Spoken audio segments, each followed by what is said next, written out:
Hi and welcome to pmplounge.com. In this video, we are discussing enterprise environmental factors. Now, this topic is not related to the environment, if you are getting confused with the image that we are using here, but it is about an enterprise's environment, not the environment that you have outside the window. All right, so in your studies about PMP, you must have noticed by now, even if you have studied very less, you must have noticed that there is a process group knowledge area mapping. There is a certain number of processes in the PMP that is defined by the PMBOK. And each process has certain inputs, certain tools and techniques, and certain outputs. Now, enterprise environmental factors is something which you will see in most of the processes being used as an input. So what's the deal with this? Let's try to understand in this video. But first up, as always, let's see why is this important? Why should you be reading about EEF or enterprise environmental factors? Well, like I mentioned, it is an input in most of the processes. And secondly, like I said, each of the process in the PGKA mapping that you'll see has certain inputs, certain tools and techniques, and certain outputs. If you can understand what these inputs are, if you can understand what the tools and techniques are being used, you can pretty much make out what the output of that process is going to be. So since EEF is an input in most of the processes, if you understand what it is, just like all other inputs, you are going to be in a position to be able to understand that process better. And once you understand that process better, you are in a position, in a very good position, I must say, to be able to answer the questions related to that process. So that is why it is important to understand what EEF basically is. Moving on, what is the definition of EEF? So loosely, EEF is anything that you should know about the way your organization does business. So anything. Now, what does this anything include? We'll definitely answer that question in the slides to come. But keep this definition in mind. It is anything that you should know about your organization, how your organization does business. Any general information that you should know is part of the EEF. Let's try to dig deeper into this. So what does it include, right? Anything is something which is which may have anything, right? So what does it include? Let's try to name something. How different departments of the organization operate. So that is something that you should know. How the different departments of the organization operate. How do they work? So why is this important? Why should you know this? Well, when you're planning your project, and let's say your project requires work to be done from three departments. You would need three departments to work on your project. If you have certain idea of how these departments work, are they usually on time? Are they usually not on time? Are they very responsive? You know, they send you prompt responses as soon as you ask them something. Are they not so responsive? You know, things like these. If you know these things about these departments, right? If you know how they basically operate, how they work, you will be in a much better position to plan your project accordingly. So that is why this is part of an EEF, and this is important to know for you as a project manager to be able to plan your project in a better way. Next thing, company's overall strategy. Now let's say you work in a company which is into cloud solutions, into cloud business. 20 years from now, and let's say your company's strategy, the overall strategy is to expand as much as possible into cloud solutions and become world's number one cloud solutions provider, right? 20 years from now, you are in a position wherein you realize that cloud solutions are going out of the market, right? It is getting basically let's say these technologies are getting old, it is becoming obsolete. Obsolete was the word I was trying to find out, I was trying to look for.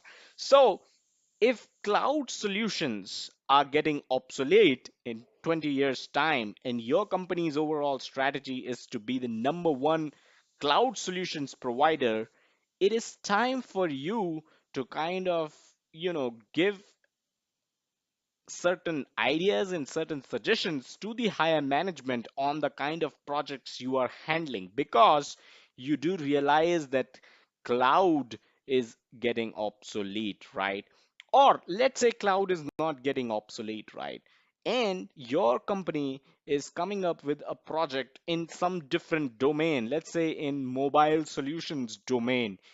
That is where you may want to point out to the higher management on why we are taking up this project when we are into cloud, right?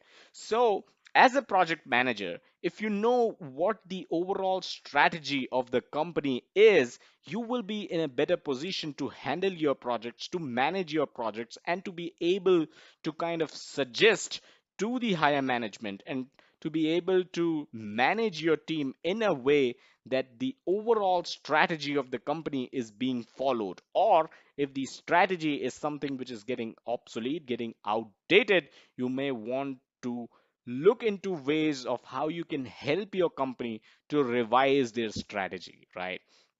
So that is in EEF. That is something which will be helpful for a PMP certified project manager to handle his or her project, right? PMP certified project manager is expected to know the company's overall strategy so that he or she can manage his projects better, as opposed to someone who is not a PMP and will do absolutely any project that is assigned to them, regardless of what the company's strategy is. Company policies, obviously, in your project you will have certain activities that you may have to do. Let's say if you want to procure something and there's a very specific vendor related company policy, you must know that policy, right, before you can kind of plan your project and execute the procurement. Company's culture, now this is kind of related to point number one, wherein you should know what kind of culture you're operating in, what kind of culture these departments have. Uh, is the company okay with you asking your team to work over the weekends? Is the company not okay with it, right? So all of that forms the company's culture, and it is important for a project manager to know what the company's culture is to be able to plan and execute and deliver his or her project. Lastly, everything that you should know about the people of your organization in general. So, all these points, these 5 points, basically are part of EEF, the an enterprise's environmental factor, right? So these five are enterprise environmental factors, and these are just the examples. These are not the only 5 things which constitute the EEF. There will be a lot of other things in EEF, but these 5 are examples that you as a project manager must know about the company to be able to plan and deliver your project in a better way. Now, how does this look like? How does an EEF actually look like? So, EEF is not a document. These are factors, right? As the name suggests, enterprise environmental factors are factors. These are not defined in a document. Of course, company's policy may be written somewhere, but how a department operates might not be documented anywhere, right? So EEF, these are factors. This is not a document. It's something which is passed on, and it is acquired by the project manager or any other people through their own experience in the organization. Not all of this will be neatly documented somewhere. Company's culture is something which is not neatly documented anywhere, right? When you work in a certain company for 2 years, 3 years, 4 years, that's when you will be able to understand the company's culture. It's not written anywhere, right? But company's policies regarding procurement, that is something which might be documented somewhere and you have to follow it. So that all of this is part of EEF, but there's no single EEF document that a project manager can kind of refer to throughout the project. The second thing is that work authorization system, project management information system, also known as PMIS, are examples of EEF. So what does these things do? PMIS, you might have heard about this earlier in your career, in your project management career. You might have heard about work authorization system as well, right? So what do these things do? These are basically tools, right, which are used in project management, and these tools are basically helpful for a project manager and program management as well, and everyone else in general, to be able to assign work to certain resources and to be able to kind of define the order in which that work needs to be done, and to be able to even track that work, right, about the progress of what's going on with that work which was assigned to someone. So these are basically tools, these are systems, these could be intranet based tools, these could be apps, this could be internet based free to use tools, this could be paid tools, could be anything, but these all are also part of the EEF, because this is a way your company is operating, right? If your company uses a certain work authorization system, it's the way your company operates, right?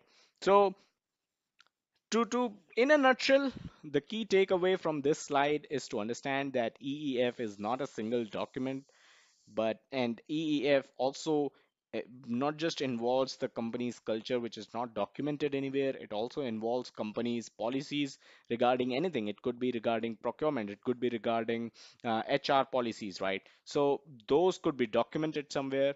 So certain items in EEF are not documented anywhere, certain items are documented anywhere, and certain items like work authorization system or project management information system, PMIS, are actually tools which are used by the company. And that's all that we had with this video. Hope you enjoyed it. Hope you liked it. Hope EEF is much clearer to you now. If you like this video, do hit the like button. And if you haven't subscribed to this YouTube channel, consider subscribing.